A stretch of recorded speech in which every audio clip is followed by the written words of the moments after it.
En el momento en que Trump empieza a poner aranceles, que esa para mí es la mayor hipocresía de los republicanos, ¿no? Que sobre todo a movimientos como el mío, el libertario, era como, súmense a Trump, porque aunque no haya libertad individual, va a haber libre mercado.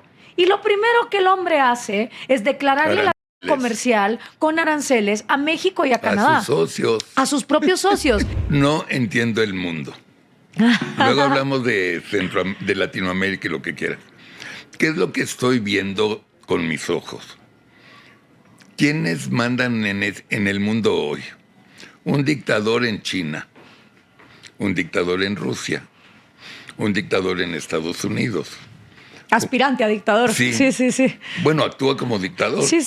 Y ahora ya resulta que nos quiere quitar partidos del Mundial para dársela a otra sede. Pues, ¿quién se cree? ¿No? Bueno. Luego veo otro dictador en Hungría. Veo otro dictador en Turquía. Veo un macrodictador en Venezuela que perdió con el 60% del voto en contra. Sí. Y sigue gobernando y la pobre oposición no puede hacer nada. Veo otro dictador en Nicaragua que es ya peor que Fidel Castro, porque él y su mujer son los dueños de Nicaragua. Total. Que además fueron sandinistas. Y fueron del Frente Sandinista de Liberación Nacional. Sí. Y él se robó todo Nicaragua. Veo Cuba, el hijo putativo de Raúl Castro, otro dictador, y veo que la gente, he viajado a Turquía en estos últimos 2 años, como Pedro por su casa. He viajado a Estados Unidos, mucho a California, a Los Ángeles, ahí son demócratas y odian a Trump, pero también veo en Estados Unidos dividido. Total. ¿Me puedes explicar qué carajos está pasando en el mundo? Sí. Me dijeron, entre otras cosas, que hubo una encuesta mundial que no le he visto. Me la platicaron. Esa encuesta dio que el 42% de la población mundial no le molesta tener un dictador. Totalmente. ¿Es cierto? Es cierto, y sobre todo es cierto que el mundo se está latinoamericanizando.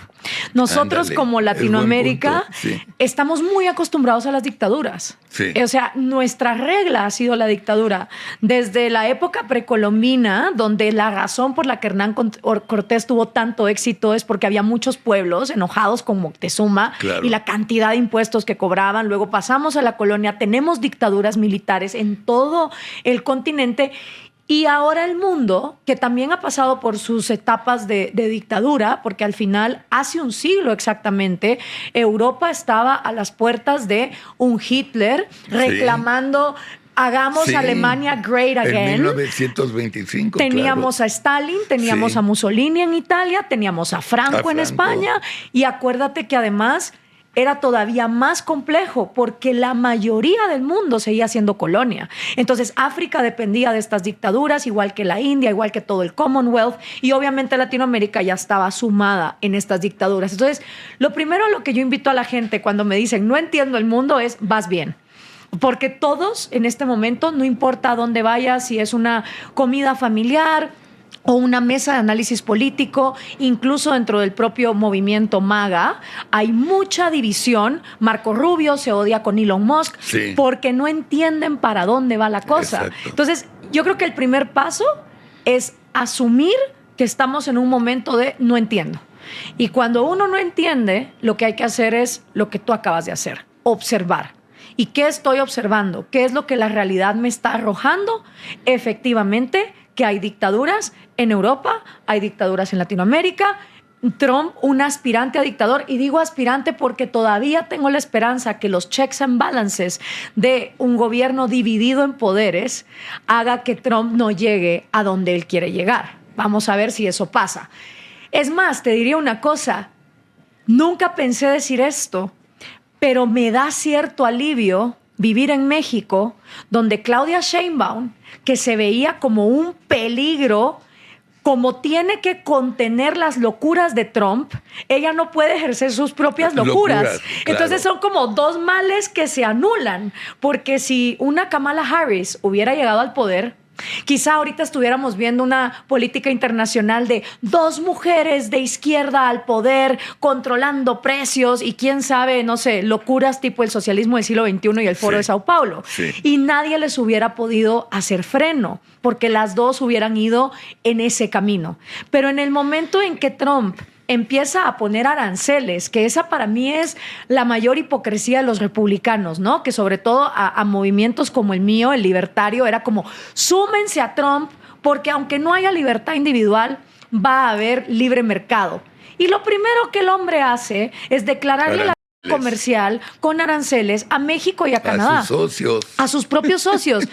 Y ves a le abre la puerta a Rusia y a China. Entonces, está tratando mal a sus aliados, está hablando pésimo de Europa, está hablando pésimo de México, de Canadá, y a los que parecieran los enemigos de Estados Unidos, los está tratando con una seda que uno dice, ¿qué está pasando? Thank you very much. Thank you.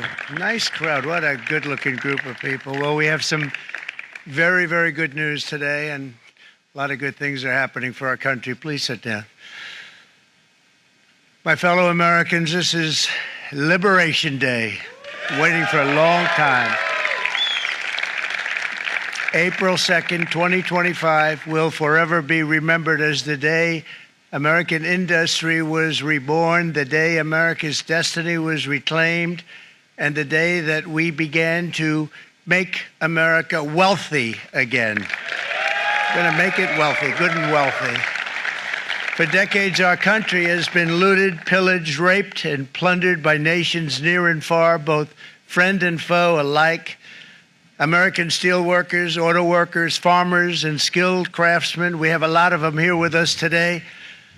They really suffered gravely. They watched in anguish as foreign leaders have stolen our jobs, foreign cheaters have ransacked our factories, and foreign scavengers have torn apart our once beautiful American dream. We had an American dream that you don't hear so much about. You did 4 years ago, and you are now, but you don't too often, and for many years and decades even, you didn't hear too much about.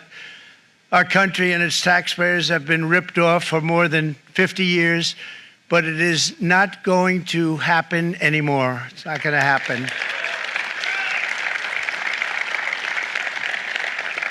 In a few moments, I will sign a historic executive order instituting reciprocal tariffs on countries throughout the world. Reciprocal, that means they do it to us and we do it to them. Very simple, can't get any simpler than that. This is one of the most important days, in my opinion, in American history. It's our declaration of economic independence.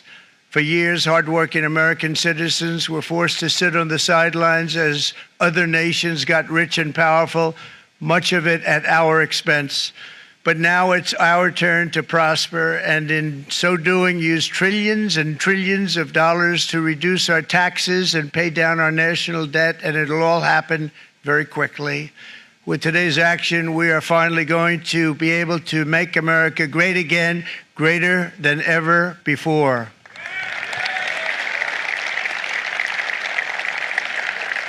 Jobs and factories will come roaring back into our country, and you see it happening already. We will supercharge our domestic industrial base. We will pry open foreign markets and break down foreign trade barriers. And ultimately, more production at home will mean stronger competition and lower prices for consumers. This will be indeed the golden age of America. It's coming back, and we're going to come back very strongly. We're pleased to be joined on this momentous occasion by Vice President J.D. Vance. J.D., thank you. Thank you. Thank you very much. Where are you, J.D.? No, that wasn't too hard to find. I was looking, you know, he likes to take a low-key attitude, so he'd usually be sitting right in front. He's gaining a lot of confidence, Mike, isn't he? And nearly my entire cabinet is here, as well as Speaker Mike Johnson has done an amazing job. And with the great success we had last night in Florida, we have a majority of 7. And 7's like a lot when we had it at 1, right? You've done a fantastic job. And many of the members of the House and Senate are with us. Senators, congressmen, thank you all for being with us. We appreciate it. For decades, the United States slashed our trade barriers on other countries, while those nations placed massive tariffs on our products and created outrageous non-monetary barriers to decimate our industries. And in many cases, the non-monetary barriers were worse than the monetary ones. They manipulated their currencies, subsidized their exports, stole our intellectual property, imposed exorbitant VAT taxes to disadvantage our products, adopted unfair rules and technical standards, and created filthy pollution havens. They were absolutely filthy, but they always came to us and they said, we're violating, we should pay for it. It's all detailed in a very big report by the U.S. Trade Representative on foreign trade barriers, and I'll just hold it up for you. It's available, and you don't have to pay too much. As I understand it, you'll pay nothing.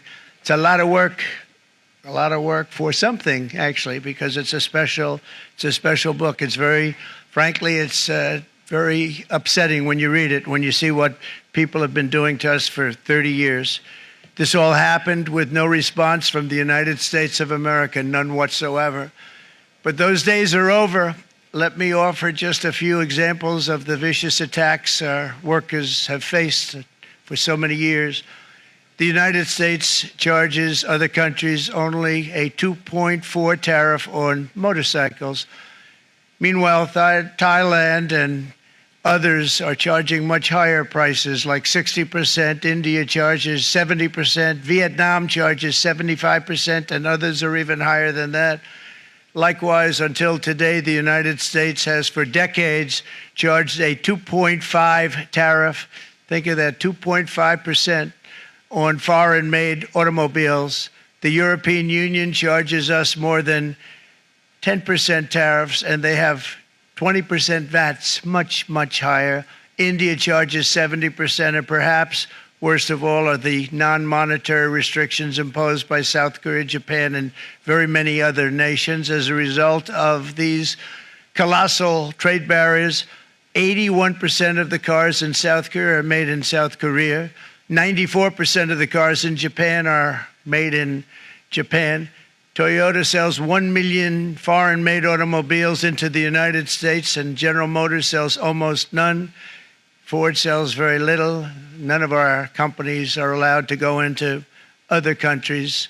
And I say that, friend and foe, and in many cases, the friend is worse than the foe in terms of trade. But such horrendous imbalances have devastated our industrial base and put our national security at risk. I don't blame these other countries at all for this calamity. I blame former presidents and past leaders who weren't doing their job. They let it happen, and they let it happen to an extent that nobody can even believe. That's why, effective at midnight, we will impose a 25% tariff on all foreign-made automobiles.